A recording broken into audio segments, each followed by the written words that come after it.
Selamat pagi, salam sahabat. Hari ini Rabu 24 Juni tahun 2026. Mari bersama kita merenungkan firman Tuhan dari 1 Samuel 3 ayat 1 sampai pasal 4 ayat 1. 1 Samuel pasal 3 ayat 1 sampai pasal 4 ayat 1. Demikianlah firman Tuhan. Samuel yang muda itu menjadi pelayan Tuhan di bawah pengawasan Eli. Pada masa itu firman Tuhan jarang, penglihatan-penglihatan pun tidak sering.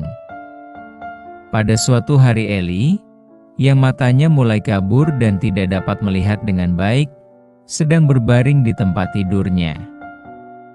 Lampu rumah Allah belum lagi padam.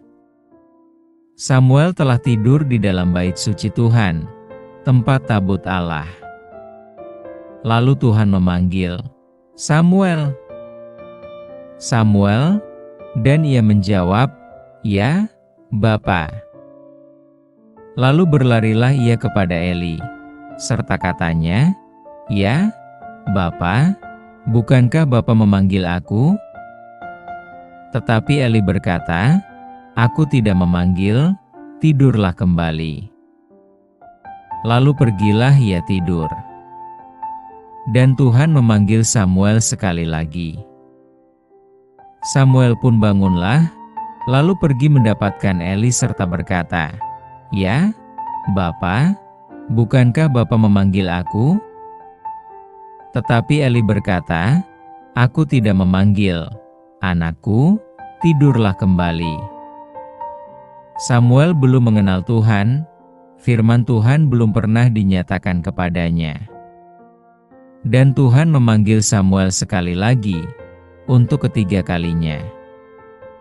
Ia pun bangunlah, lalu pergi mendapatkan Eli serta katanya, "Ya, Bapa, bukankah Bapa memanggil aku?" Lalu mengertilah Eli, bahwa Tuhanlah yang memanggil anak itu. Sebab itu berkatalah Eli kepada Samuel, "Pergilah tidur dan apabila ia memanggil engkau, katakanlah, berbicaralah, Tuhan, sebab hamba-Mu ini mendengar." Maka pergilah Samuel dan tidurlah ia di tempat tidurnya. Lalu datanglah Tuhan, berdiri di sana dan memanggil seperti yang sudah-sudah, "Samuel, Samuel." Dan Samuel menjawab, "Berbicaralah, sebab hamba-Mu ini mendengar." Lalu berfirmanlah Tuhan kepada Samuel, "Ketahuilah, aku akan melakukan sesuatu di Israel, sehingga setiap orang yang mendengarnya akan bising kedua telinganya. Pada waktu itu aku akan menepati kepada Eli segala yang telah kufirmankan tentang keluarganya, dari mula sampai akhir. Sebab telah kuberitahukan kepadanya, bahwa aku akan menghukum keluarganya untuk selamanya karena dosa yang telah diketahuinya, yakni bahwa anak-anaknya telah menghujat Allah, tetapi ia tidak memarahi mereka. Sebab itu aku telah bersumpah kepada keluarga Eli, bahwa dosa keluarga Eli takkan dihapuskan dengan korban sembelihan atau dengan korban sajian untuk selamanya."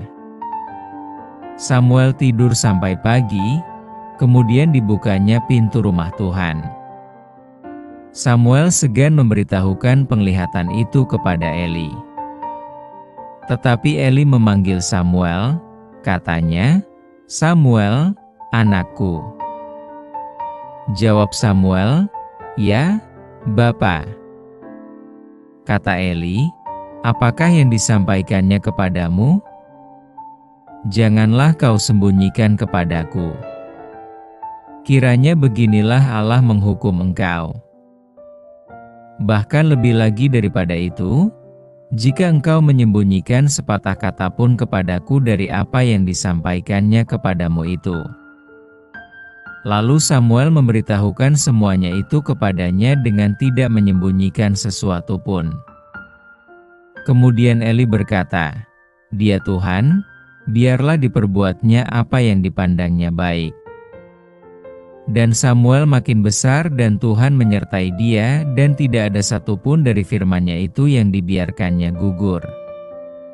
Maka tahulah seluruh Israel dari dan sampai Bersyeba, bahwa kepada Samuel telah dipercayakan jabatan Nabi Tuhan. Dan Tuhan selanjutnya menampakkan diri di Silo, sebab ia menyatakan diri di Silo kepada Samuel dengan perantaraan firman-Nya.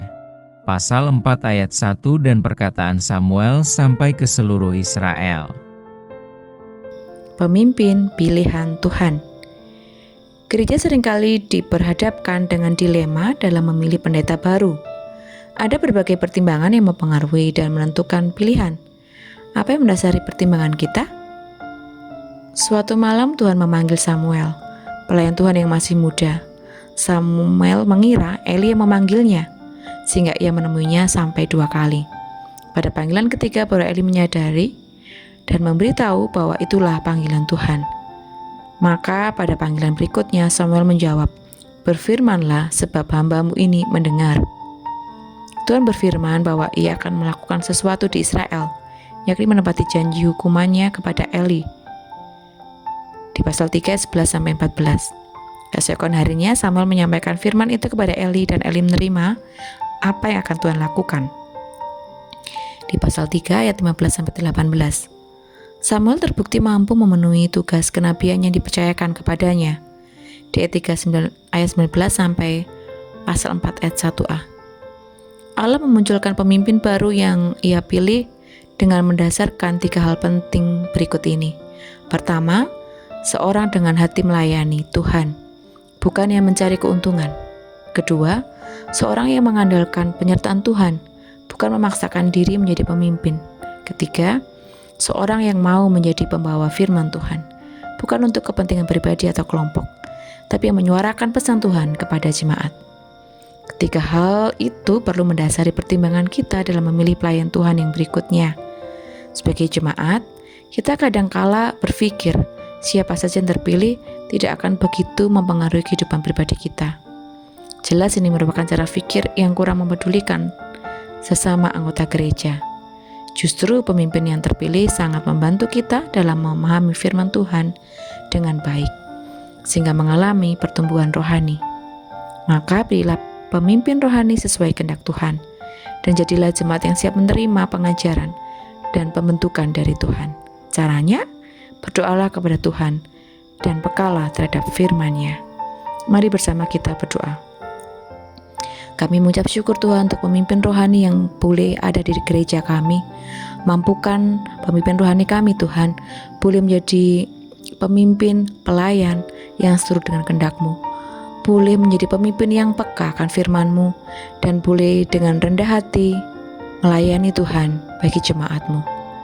Mampukan mereka Tuhan untuk terus mengandalkan penyertaan Engkau dalam setiap hal yang boleh mereka lakukan. Mampukan mereka untuk boleh mengutamakan firman-Mu dan boleh menjadi pembawa firman-Mu bagi jemaatnya. Mampukan juga Tuhan bagi kami jemaat-jemaat yang ada boleh menerima pengajaran dengan hati yang terbuka, sehingga kami boleh merasakan pertumbuhan iman sesuai dengan kehendak-Mu. Kami boleh dibentuk untuk menjadi pribadi-pribadi yang semakin kuat di dalam Engkau. Kami rindu Tuhan untuk boleh bersama pemimpin gereja kami berakar, bertumbuh dan berbuah di mana kami ditempatkan. Di dalam nama Tuhan Yesus kami berdoa dan mengucap syukur. Haleluya. Amin. Selamat beraktivitas. Tuhan Yesus memberkati.